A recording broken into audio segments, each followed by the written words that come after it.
मतदाता किसकी भाग्य विधाता, ये सवाल हर किसी की जुबान पर है क्योंकि बिहार में जो बम्पर मतदान हुआ है उसकी प्रमुख वजह है महिलाओं का एक बार फिर पुरुषों के मुकाबले ज्यादा मतदान करना। तो ऐसे में यही सवाल है कि महिलाओं ने किसके लिए मतदान किया है और किसकी सरकार बनाने में महत्वपूर्ण भूमिका निभाई है। इस रिपोर्ट के जरिए समझिए।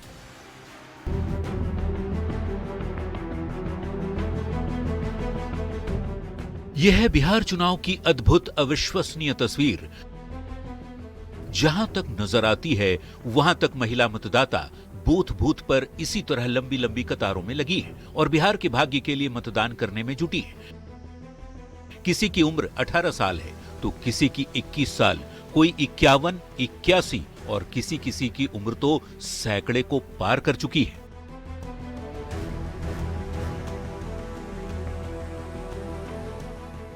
बिहार में मतदान खत्म, अब 14 नवंबर को परिणाम की बारी है। लेकिन 2 चरण में हुई वोटिंग के आंकड़े कह रहे हैं कि नीतीश या तेजस्वी सरकार चाहे जो बनाए, लेकिन उनके भाग्य का फैसला आदि शक्ति ने कर दिया है, जिन्हें दोनों ही गठबंधन चुनाव के पहले ही हाथ जोड़कर नमन कर रहे थे।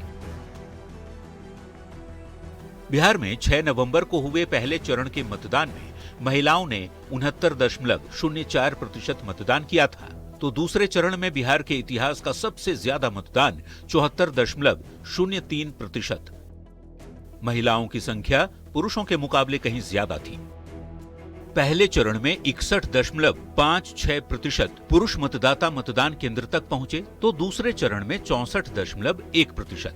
यानी पहले चरण में पुरुषों के मुकाबले महिलाओं ने 8% ज्यादा वोटिंग की, तो दूसरे चरण में पुरुषों के मुकाबले ये प्रतिशत 10% का रहा। मतलब ये हुआ कि बिहार में बीते 3 विधानसभा चुनाव 2010, 2015 और 2020 की परंपरा फिर निभाई गई। महिलाएं पुरुषों के मुकाबले ज्यादा तादाद में बूथों तक पहुंची, लेकिन इस बार रिकॉर्ड कायम करने में भी कामयाब रही। बिहार में जब भी 2010 के बाद के चुनावों का विश्लेषण किया जाएगा, महिला वोटरों की जिम्मेदारियों के प्रति जागरूकता, मतदान के प्रति रुझान और लोकतंत्र के प्रति उनकी जवाबदेही को प्रणाम किया जाएगा।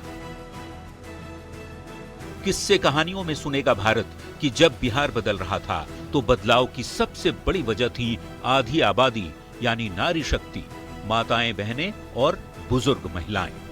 Bureau report, news 18।